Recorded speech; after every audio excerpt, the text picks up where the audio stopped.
Assalamualaikum warahmatullahi wabarakatuh. Al-Fatihah ila ruhi sayyidina habibina syafi'ina Rasulillah sayyidina Muhammad ibn Abdullah sallallahu alaihi wa ala alihi wa sahbihi wa azwajihi wa dzurriyyatihi Allah ya'ala rijali wal jannah wa yanfa'una bi asrarihim wa anwarihim wa ulumihim fid dini wal dunya wal akhirah wa yaj'aluna min hisbihim yarzuquna mahabbatahum wa yadafana ala millatihim فيحشرنا في زمرتهم بالعافية والسلامة لهم الفاتحة.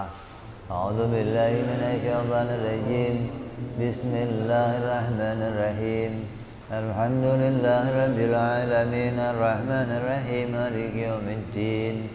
إياك نعبد وإياك نستعين اهدنا الصراط المستقيم صراط الذين أنعمت عليهم غير المغضوب عليهم ولا الضالين آمين. بسم الله الرحمن الرحيم. نويت تعلما وتعليما وتذكرا وتذكيرا ونفعا والانتفاع والإفادة والاستفادة والحث على التمسك بكتاب الله وسنة رسول الله صلى الله عليه وسلم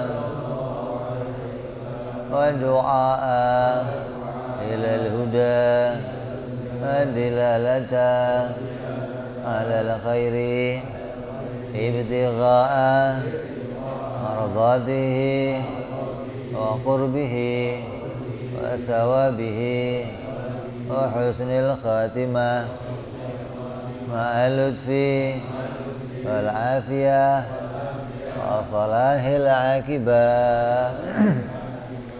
Bismillahirrahmanirrahim. Alhamdulillahirabbil alamin. Bihi nasta'inu ala umuri dunya waddin. Wassalatu wassalamu ala Rasulillah sayyidina wa habibina wa syafi'ina wa maulana Muhammadin sallallahu alaihi wa ala alihi wa sahbihi ajma'in. Amma ba'du. Qala musanniful kitab Hadratus Syekh Said bin Armi rahimahullah wa ghafara lahu wa liwalidayhi wa nafa'ana bi fid dharain. Allahumma aftah qulubana futuhal arifin wa bi'idmatika wa ansur alaina bi rahmatika ya arhamar rahimin. Ila anqal sampai apa? Sekarang fatonah. Sifat yang keempat yang wajib bagi para rasul adalah sifat fatonah. Itu wajib para rasul mempunyai kecerdasan yang berlipat. Jadi pinternya itu di atas rata-rata manusia. Pinter banget dan cerdas. Yang dimaksud cerdas di sini itu bukan artinya Nabi mengetahui segala sesuatu, bukan. Kalau Nabi mengetahui segala sesuatu nanti sama seperti ilmunya Allah. Yang mengetahui segala sesuatu itu siapa? Allah. Kalau Nabi fatonah, maka nggak disebut ilmu, tapi fatonah. Maksudnya apa fatonah itu? Kalau diberi ilmu, nggak lepas lagi. Kalau dikasih pengetahuan oleh Allah, pengetahuan itu nggak akan lepas lagi. Namanya fatonah. Artinya Nabi oleh Allah Subhanahu wa ta'ala dijadikan menjadi orang yang punya pengetahuan. Seperti Nabi Adam alaihissalam dikatakan wa 'allamal adamal asma'a kullaha. Allah mengajarkan seluruh nama-nama kepada Nabi Adam alaihissalam. Maka Nabi Adam bisa menangkap, bisa memahami, bisa mengerti, dan apa yang Allah berikan itu nggak lepas lagi, nggak ada yang kemudian hilang, nggak ada kemudian Nabi itu lupa, Nabi itu remeng-remeng apa yang diketahuinya, nggak ada. Kalau kita kan kadang dikasih tahu sama orang masuk kanan keluar kiri, ya suka nyangkut nggak di sini? Apa lewat doang? Nah kalau Nabi nggak ada yang lewat doang, nggak ada. Jadi kalau dikasih pengetahuan langsung tersimpan tanpa ada yang berkurang atau yang hilang dari pengetahuannya para nabi. Namanya apa? Fatonah.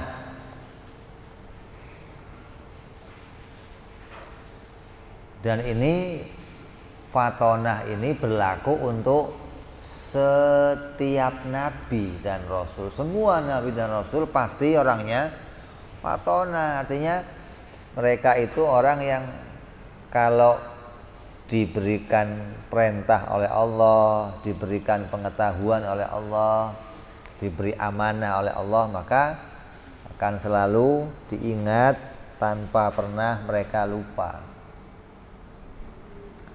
Dan mereka adalah orang-orang yang kemudian bisa memberikan penjelasan. Semua nabi itu pintar memberikan penjelasan kepada umatnya, kepada kaumnya tentang agama yang dibawanya. Kalau umpamanya ada nabi yang nyampaikan agama kepada orang terus ditanya tentang kebenaran agama itu, mereka nggak bisa menyampaikannya kembali atau nggak bisa menghujah atau nggak bisa menjelaskan, maka tidak termasuk orang yang fatonah. Kayak sekarang lah ada kiai bacain kitab, begitu ditanya kiai itu maksudnya apa, pokoknya dari sononya begini, dengerin aja. Ini nggak ada, nabi begitu nggak ada. Kalau nabi kok menyampaikan sebuah ayat, sebuah hadis, sebuah berita, ditanya nabi jelaskan dengan baik, maksudnya begini, maksudnya begini, maksudnya begini, hingga orang yang mendengarnya itu jelas dan tahu apa yang dimaksud oleh Rasulullah Shallallahu Alaihi Wasallam. Jadi semua orang yang hidup di zaman Nabi itu selalu kalah di dalam kecerdasannya dengan para nabi, selalu kalah. Nabi itu memang orang-orang yang dipilih menjadi orang yang cerdas. Kemudian kecerdasan para nabi ini berbeda-beda. Ada yang kecerdasannya memang nabi itu bisa menulis dan membaca. Semua nabi itu ya bisa nulis, bisa baca. Sejak Nabi Adam alaihissalam itu bisa membaca, bisa menulis. Nabi Idris alaihissalam malah mengajarkan bagaimana tulisan yang bagus, bacaan yang bagus.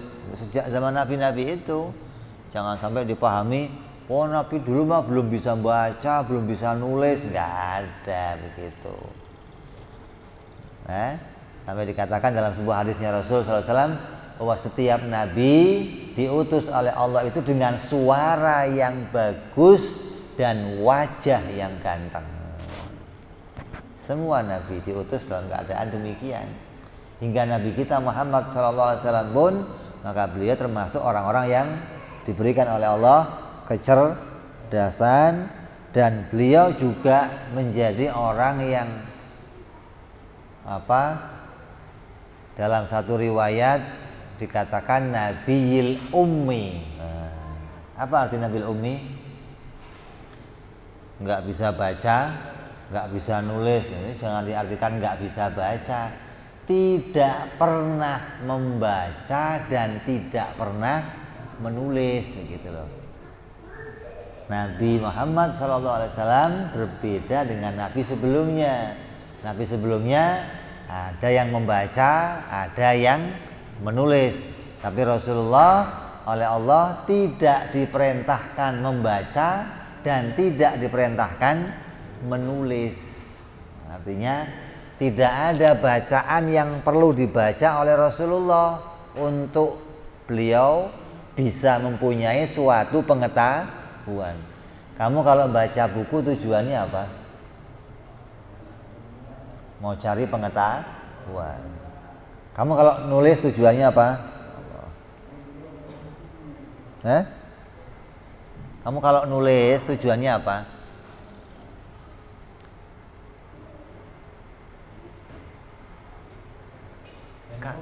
Ya, apa yang sudah saya ketahui saya simpan biar nggak lupa. Nah, Nabi nggak butuh itu. Nabi nggak butuh pengetahuan untuk membaca biar dapat pengetahuan. Dan Nabi nggak butuh lagi apa yang sudah diketahui disimpan, itu nggak perlu. Apa? Fatona. Beliau bisa menyimpan pengetahuan dengan pikirannya, dengan ilmunya. Maka pada masa itu yang namanya pengetahuan di masa itu pengetahuannya berupa apa? Hafalan.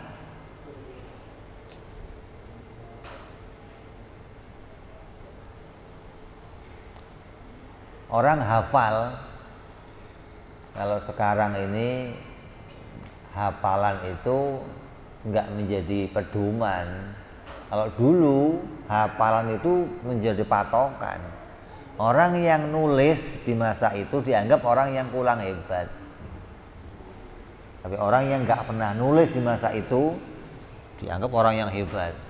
Maka Nabi ini nggak pernah nulis sama sekali, hingga di masa itu Nabi disebut orang-orang yang termasuk orang yang hebat dalam hafalannya. Artinya kalau diukur orang hebat itu kayak begini contohnya. Ada, kita sering dengar pantun Betawi. Apa sih itu? Palang pintu ya.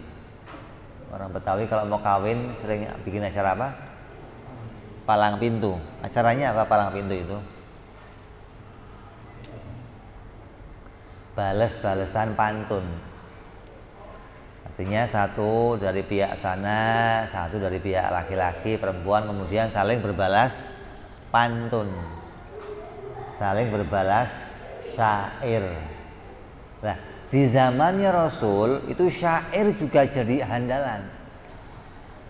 Pada setiap waktu itu mereka ada yang kemudian membacakan syair di Masjidil Haram, di depan Ka'bah. Artinya ada pertandingan tentang syair. Lah yang paling hebat yang bagaimana? Yang ketika dia bersyair tanpa catatan.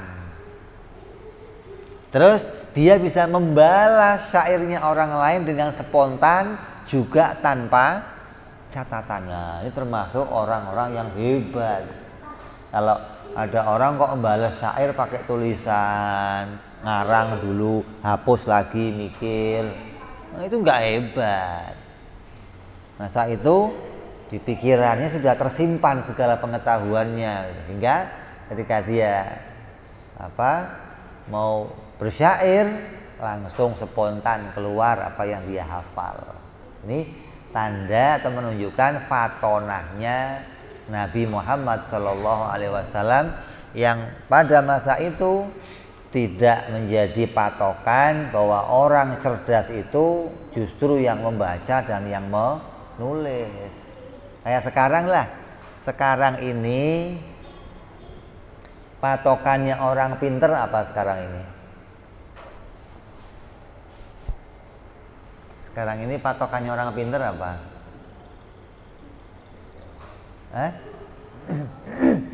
Patokannya orang pinter sekarang ini bisa main komputer, bisa main HP. Kalau ada orang zaman sekarang nggak bisa main HP, nggak bisa main komputer, namanya apa?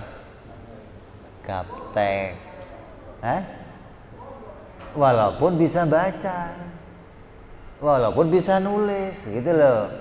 Gara-gara nggak bisa komputer namanya abego loh, gaptek loh, gitu. Karena ada tren masa itu yang berkembang begitu loh. Lah, setiap masa ini berbeda trennya, berbeda keadaannya. Zamannya berbeda. Coba kita begini. Indonesia itu ada namanya bebas 3 huruf ya, apa? Apa? Bebas 3 buta. Apa aja itu? Buta huruf. Buta apa lagi? Bebas 3 buta. 3 buta apa aja? Buta apa itu?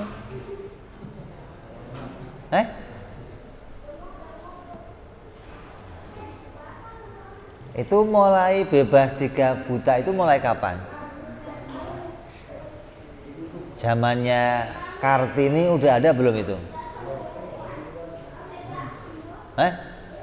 Belum, itu begini, belum kok begini, belum. Udah belum? Belum. Artinya zaman Kartini masih banyak orang yang buta huruf. Tapi orang yang buta huruf pada masa itu nggak disebut orang yang bodoh, enggak. Ada orang nggak pernah sekolah, ada orang nggak pernah makan bangku sekolah.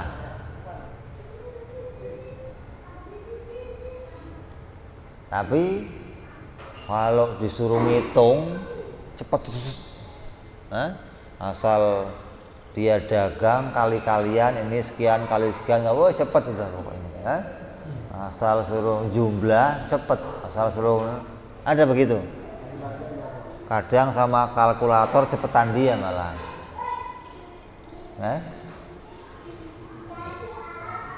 Anak siapa itu? Anak siapa? Oh, diikat coba. Diikat.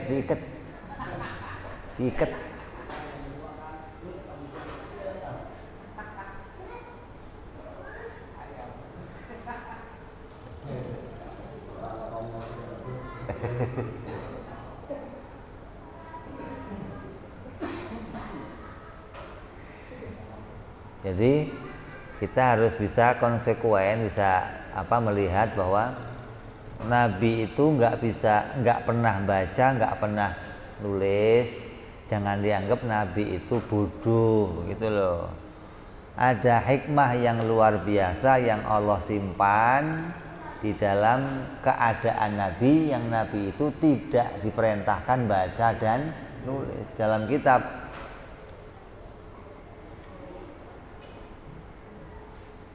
sarahnya kitab Aqidatul Awam dijelaskan bahwa hukum menulis dan hukum membaca bagi para rasul itu hukumnya haram. Bagi Nabi Muhammad Sallallahu Alaihi Wasallam, walaupun ada nabi-nabi yang lain yang membaca, ada nabi lain yang menulis, tapi bagi Rasulullah diharamkan membaca dan diharamkan menulis. Apa untungnya? Apa faedahnya? Faedahnya agar tidak ada pemahaman bahwa Nabi mendapatkan agama lewat belajar kepada orang lain. Agar tidak dipahami bahwa Nabi itu mendapat ilmu dari selain Allah Subhanahu wa ta'ala. Maka dengan tidak pernah membaca, tidak pernah menulis, tapi mengetahui segala sesuatu, maka akan dipahami Allah lah yang mengajarkan semua pengetahuan yang ada pada Rasulullah Sallallahu Alaihi Wasallam. Hingga gurunya Allah, artinya Allah langsung memberinya pengetahuan. Sebagaimana Nabi Adam, wa 'allamal Adamal asma'a kullaha, sebagaimana Allah menjadikan Nabi Adam mengetahui seluruh nama-nama, maka Allah ajarkan pula kepada Rasulullah seluruh pengetahuan tentang kejadian-kejadian yang masa lalu ataupun masa yang akan datang. Artinya kejadian tentang perkara-perkara ghaibah gitu loh, bahwa akan terjadi alam kubur, ada siksa kubur, ada nikmat kubur, ada hari kiamat, ada sirat, ada surga neraka. Allah beritahukan itu kepada Rasulullah. Begitu pula hal-hal yang lalu, seperti apa peristiwanya Nabi Adam, peristiwa Nabi Nuh, peristiwa Nabi Musa, peristiwa Nabi Isa. Hingga ketika Nabi menceritakan semua peristiwa itu, orang Yahudi bingung. Muhammad, kamu itu ngajinya di mana? Kok ngerti semua katanya? Kamu belajar di mana? Kok paham semua? Ashabul Kahfi ngerti, cerita tentangnya Juraid ngerti, tentang cerita masalah apa Dzun-Nun ngerti, Zulkarnain ngerti. Orang Yahudi kan nanya selalu, coba kamu tahu nggak masalah ini? Tahu nggak masalah ini? Kenapa? Pinginnya orang Yahudi merendahkan Rasulullah dan dianggap dia nggak ngerti sesuatu. Tapi tidak demikian, Rasulullah selalu bisa memberikan jawaban atas apapun yang mereka tanya. Ini tandanya bahwa Rasulullah dijadikan oleh Allah menjadi orang yang cerdas. Jadi ukuran cerdas pada masa itu bukan membaca dan menulis, tapi menghafal. Nabi bisa menyampaikan sesuatu tanpa dengan bacaan apapun, tanpa dengan tulisan apapun, hingga Rasulullah SAW itu menjadi orang yang diamanati oleh orang-orang Arab harta yang berharga, sertifikat rumah, emas-emas, berlian, itu sebagian dititipkan kepada Rasulullah karena dia adalah orang yang amanah, udah kayak bank lah, aman kalau titip sama Rasulullah. Dan itu nggak dicatat, kamu berapa sekian, kamu sekian, kamu sekian. Nabi menghafalnya, oh punya si Anu sekian, ini punya si Anu sekian, ini punya si Anu sekian. Ini tandanya apa? Rasulullah tidak butuh catatan, Rasulullah tidak butuh bacaan, menunjukkan bahwa Allah menjadikan beliau menjadi orang yang cerdas, menjadi orang yang bisa menyampaikan risalah kepada umat. Begitu pula nabi-nabi sebelumnya, maka mereka semuanya adalah orang-orang yang diberikan oleh Allah kecerdasan. Kalau kita mau tilik kecerdasan mereka, wah banyak ceritanya. Tapi kita wajib iman, kita wajib meyakini bahwa apabila dia mengatakan Nabi itu harus bisa membaca dan harus bisa menulis untuk menunjukkan dia itu pinter, maka ini nggak jadi patokan gitu loh. Jadi patokannya pinter itu bukan cuma baca dan nulis. Patokannya pinter itu mengetahui sesuatu. Kalau dia tahu sesuatu, maka dia termasuk orang yang pinter. Nah kalau Nabi yang bagaimana? Pinternya Nabi. Pinternya Nabi, Nabi selalu bisa menjawab apapun yang menjadi tantangan dari umat, tantangan dari kaumnya. Seorang utusan Allah diutus di tengah-tengah orang kafir, mesti banyak pertanyaan. Apa kamu betul-betul utusan Allah? Buktinya apa kamu utusan Allah? Bagaimana sifatnya Allah? Allah mengutus kamu membawa apa? Untuk apa? Setelah itu apa? Semua pertanyaan itu terjawab tuntas oleh Rasulullah Sallallahu Alaihi Wasallam, yang menunjukkan beliau adalah orang yang diberikan oleh Allah kecerdasan. Nggak pernah di Arab itu, di tanah Arab itu nggak ada kiai. Di Mekah itu nggak ada kiai, nggak ada ustadz, nggak ada. Yang ada orang awam. Kalau mau belajar harus keluar. Hingga Rasulullah sejak kecil nggak pernah keluar. Hingga nggak ada orang yang menyangka Rasul pernah belajar kepada orang lain. Gitu loh. Nah, kenapa Nabi sejak kecil tidak pernah dibawa keluar oleh keluarganya sampai beliau dewasa. Tanda apa itu? Bahwa tidak akan ada orang menyangka Rasul itu pernah belajar kepada orang di luar kota Mekah. Lalu di Mekah belajar enggak? Di Mekah enggak ada orang pinter. Artinya yang pinter baca dan nulis enggak ada. Di Mekah isinya orang yang punya hafalan semua. Kalau ngomong berdasarkan hafalannya. Makanya kita bisa berbangga kalau ada orang-orang Arab atau orang-orang orientalis, ada orang-orang barat yang mengatakan Muhammad itu begini. Nggak ada satupun bukti yang menunjukkan bahwa Rasul pernah belajar kepada manusia, nggak ada. Tapi Allah Subhanahu wa Ta'ala yang langsung memberikan pengetahuan kepada Nabi Muhammad Sallallahu Alaihi Wasallam. Nabi Ibrahim juga begitu cerdasnya, artinya banyak akalnya untuk bagaimana mengalahkan musuh, bagaimana menundukkan musuhnya, di antaranya apa? Namrud. Bagaimana caranya beliau menghancurkan apa? Patung yang gede, apa yang kecil-kecil disisain yang gede. Untuk apa? Untuk menghujah, artinya mengingatkan mereka bahwa patung-patung ini bukanlah Tuhan. Ketika yang kecil semua dihancurkan, disisain yang gede, kemudian ditanya, apa jawabnya Nabi Ibrahim? Kamu Tuhan kebanyakan sih, yang kecil ini dihancurkan sama yang gede cemburu sama yang kecil-kecil ini. Kamu ini mengada-ngada aja Ibrahim. Kalau kamu nggak percaya, tanya aja sama yang gede itu. Suruh tanya sama yang gede. Namrud tersinggung ketika dikatakan oleh Nabi Ibrahim, tanya saja sama yang gede. Gimana sih Ibrahim? Masa patung disuruh ditanya? Lah kalau patung yang kamu anggap Tuhan itu ngomong saja nggak bisa, ditanya nggak bisa, bagaimana bisa menjadikan kebaikan, menjadikan pertolongan?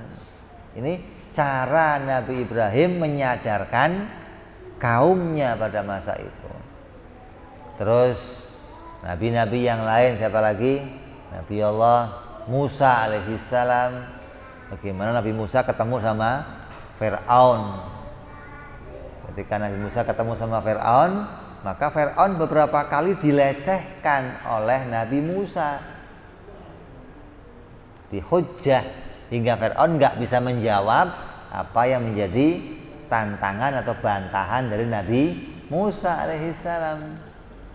Nabi Musa itu Nabi yang sejak kecil dipelihara oleh Fir'aun, tinggal di kerajaan Fir'aun, makan dari uangnya Fir'aun, pakai bajunya Fir'aun, di bawah rumahnya Fir'aun. Hingga Nabi Musa itu ketika ketemu Fir'aun, apa kata Fir'aun? Musa, kamu ini udah makan duit saya, tinggal di sini, masih nentang saya aja Musa.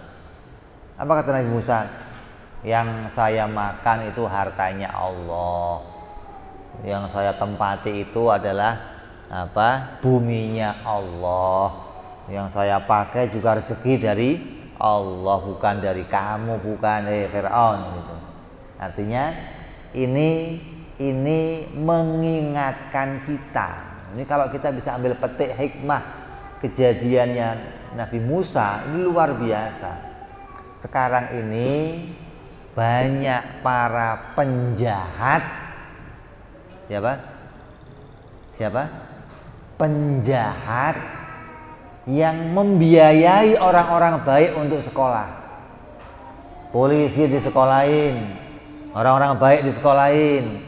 Begitu berhasil, diminta untuk mendukung kejahatannya dengan alasan Kamu udah makan duit saya, sekolah pakai duit saya, hidup pakai duit saya, nurut sama saya sekarang. Maka jawabannya ada pada Nabi Musa alaihissalam. Kamu harus nyontoh itu.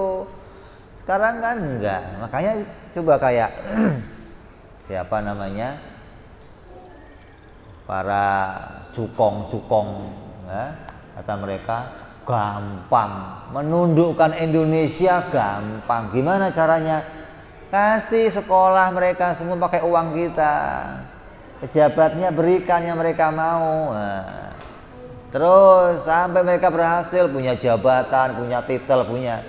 Setelah mereka berhasil, mereka nggak akan macam-macam sama kita. Nah, balas jasa.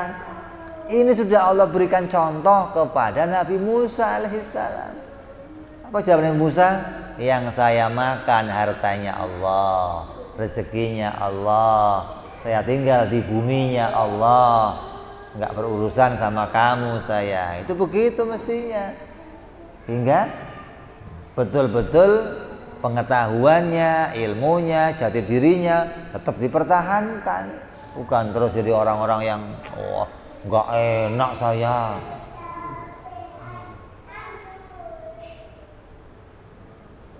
Itu ngapain? Ngapain?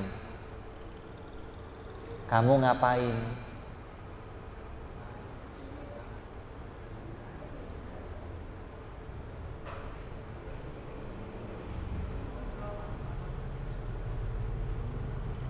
Dongeng. Sini. Gantian. Ya. Jadi itu pengingat yang luar biasa yang bisa kita jadikan sebagai patokan untuk kehidupan kita ke depan. Ya, apapun yang mengalami, siapapun yang merasa seperti Nabi Musa, maka dia harus tegas seperti Nabi Musa alaihissalam. Kemudian Fir'aun dihujah sama Nabi Musa. Ketika Fir'aun dihujah, Fir'aun, apa betul kamu itu Tuhan? Betul, saya Tuhan. Kata Nabi Musa apa? Kalau memang kamu Tuhan ya Fir'aun, terus Tuhannya bapak kamu siapa? Tuhannya kakek kamu siapa? Kalau memang Tuhannya datangnya belakangan, kan aneh, ada Tuhan kok datangnya belakangan. Tuhan itu yang al-awwalu wal akhiru mestinya. Kok ada Tuhan datangnya belakangan lah? Orang-orang sebelum kamu Tuhannya siapa? Fir'aun. Diem Fir'aun, nggak bisa jawab. Namrud, ketemu Nabi Ibrahim, ditanya, Namrud, apa kamu yang menguasai Mesir ini? Apa kamu yang menguasai semua daerah ini? Iya, semua ini adalah kekuasaan saya Tuhannya. Apa kata Nabi Ibrahim? Kalau begitu coba keluarkan sekali saja matahari dari barat. Oh, itu nggak bisa saya, berarti kamu bukan Tuhannya. Ini hujah-hujah yang seperti ini dimiliki oleh semua para nabi. Tandanya mereka adalah orang-orang yang diberikan oleh Allah satu kecerdasan. Jadi jangan diukur cerdas itu hanya pakai baca dan nulis gitu loh. Jangan ke situ saja ukurannya. Nah, sekarang ini banyak orang-orang Wahabi, orang-orang Mu'tazil, orang-orang Qadariyah yang kemudian mengedepankan bahwa Nabi itu pasti bisa baca dan nulis. Nah, sekarang kita carikan saja, ada enggak bukti otentik satu saja tulisannya Rasulullah?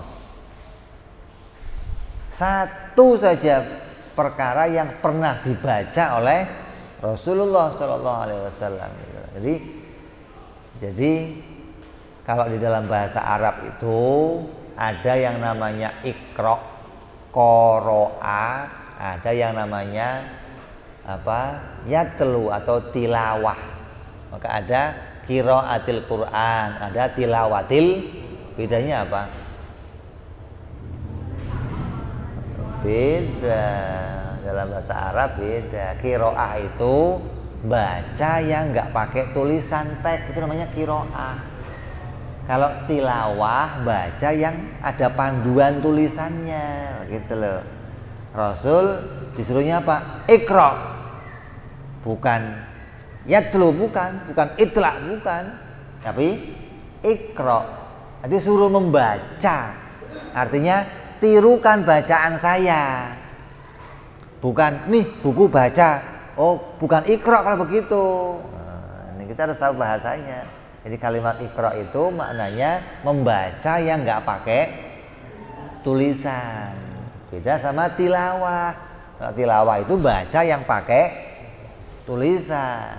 Sehingga ketika pertama turun malaikat Jibril, perintahnya apa? Iqra. Bismi rabbikal ladzi khalaq. Jadi disuruhnya iqra, makanya Nabi bisa kalau bicara menirukan bisa. Tapi kalau suruh membaca, Nabi kan jawabnya ma'ana biqori. Artinya banyak ulama berbeda mengartikan apa yang harus saya baca, atau saya nggak pernah baca apa-apa. Saya ini nggak pernah membaca.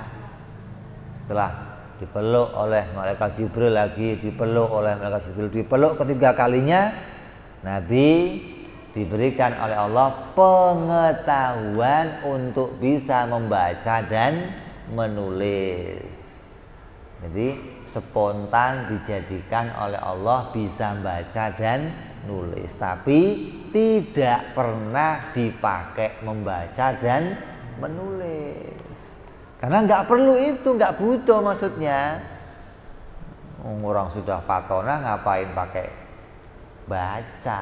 Lah yang mau dibaca Nabi buku apa? Komik. Mau baca kitab Taurat, Injil, Nabi hafal. Membaca sejarah terdahulu, Nabi hafal semuanya. Mau nulis, apa yang perlu ditulis oleh Rasulullah? Makanya Rasulullah itu punya juru tulis. Di antaranya Sayyidina Ali. Di antara juru tulisnya Rasulullah Sallallahu Alaihi Wasallam, ya. Jadi kecerdasan ini tidak hanya dimiliki oleh Rasulullah, tapi oleh sahabat-sahabatnya Rasulullah pun Allah berikan mereka semuanya kecerdasan. Ya, jadi jangan sampai kita meyakini hal-hal yang salah. Lawannya dari fatona adalah baladah. Artinya baladah itu telmi, lemot. Kalau diajak ngomong itu pahamnya telat. Ngomongnya kapan, ketawanya kapan, gitu loh. Orang ngelawak sekarang udah berhenti semuanya. Lucu. Iyalah, orang kok namanya apa? Nah, nggak ada Rasul yang lemot begitu, nggak ada. Rasul itu diberikan oleh Allah kemampuan menangkap sesuatu dengan cepat. Jadi kalau ada yang berita yang masuk, cepat Rasul tangkapnya, gitu loh. Bahkan kadang yang ngomong belum selesai, Rasul sudah paham. Oh, maunya begini maksudnya ya, begini maksudnya ya. Ini tidak ada Rasul yang lemot, yang pikirannya idiot, apalagi Rasul yang akalnya lambat dalam berpikir. Ini tidak pernah terjadi pada para Rasul alaihi wassalatu wassalam. Jadi kita harus imani, bukan artinya mustahil Nabi bodoh. Beda ini. Nabi sering bertanya. Nabi pernah bertanya dan sering bertanya kepada malaikat Jibril alaihi salam. Kalau begitu pinter malaikat Jibril dong sama Rasulullah. Oh, enggak demikian. Oh, kalau begitu malaikat Jibril itu gurunya Rasulullah dong. Oh, enggak demikian. Nanya itu enggak selalu harus jadi guru. Kalau saya nanya sama orang di pinggir jalan, rumahnya si Anu sebelah mana? Oh sebelah sana Pak, ini guru saya gitu. Kan nggak begitu. Rasulullah setiap berpindah ke satu keadaan, Rasulullah nggak pernah masuk dalam keadaan itu, maka nanya sama Jibril. Jibril itu apa? Oh itu anu ya Rasulullah. Itu apa? Oh itu anu ya Rasulullah. Itu apa? Kenapa? Karena itu lingkungannya malaikat Jibril, maka ditanyakan sama beliau tentang keadaan di langit. Ketika melihat ada bintang, ada keadaan, Rasulullah tanya. Maka bukan berarti bertanya itu Rasulullah mau nggak ngerti, kurang ngerti. Oh nggak bisa jadi ukuran. Oh kalau pinter itu nggak pernah nanya. Oh nggak bisa juga jadi ukuran gitu loh. Orang yang pernah nanya berarti bodoh. Ini patokan yang salah. Justru orang yang banyak membaca, kata orang itu orang yang banyak lupa. Kalau kurang membaca, kurang lupa. Kalau nggak pernah baca, nggak pernah lupa. Makanya kamu kan nggak pernah lupa kan? Masya Allah makanya. Jadi kalau ada orang saya kok sering lupa, pasti banyak baca ini. Ya Rasulullah ini mustahil beliau orang-orang yang baladah atau kurang cerdas. Jadi jangan jadi patokan. Oh Nabi itu pernah bertanya kepada si Anu, pernah bertanya kepada si Anu. Nanya itu nggak jadi patokan bodoh gitu loh.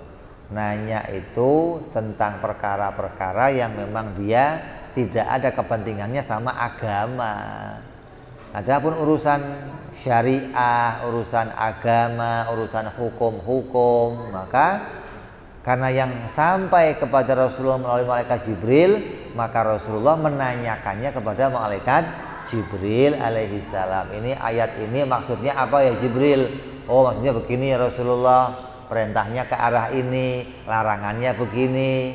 Ini semua menanyakan tentang apa yang menjadi penjelasan, hingga malaikat Jibril itu menjelaskan segalanya kepada Rasulullah Shallallahu Alaihi Wasallam dan semua para rasul tentang berita-berita yang dibawa oleh beliau.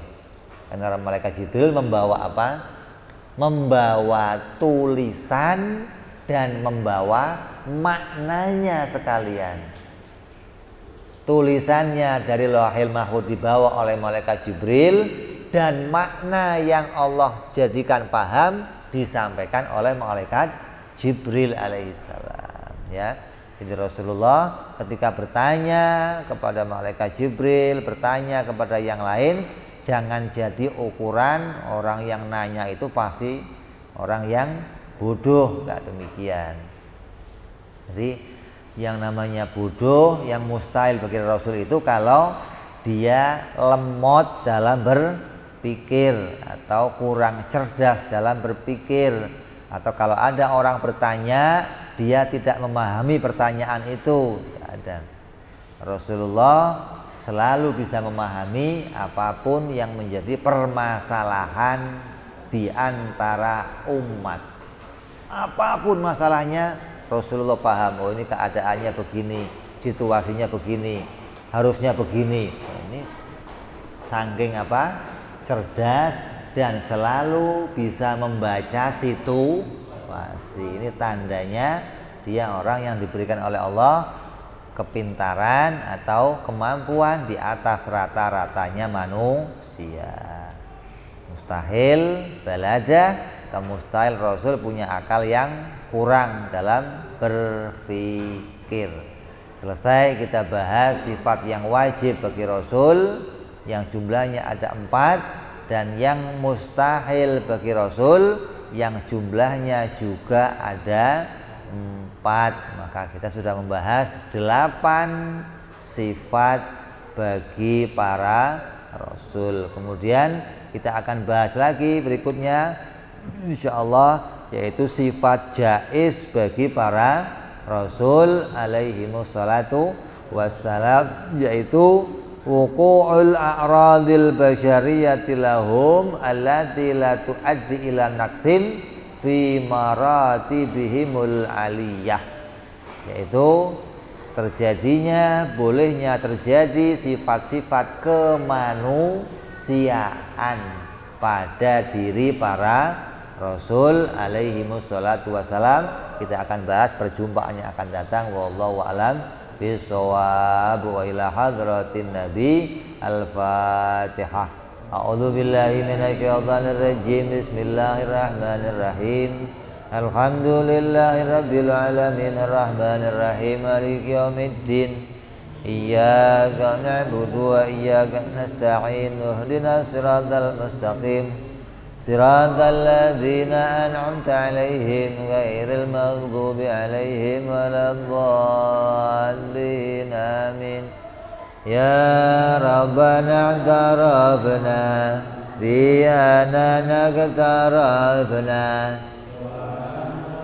asrafna 'ala ladha ashrafna fatub 'alaina tauba taghfir kulli hauba wastolana aurati wa amini rawati waghfir li walidina rabbi wa mauludina wal ali wal ihwani wasairil hillani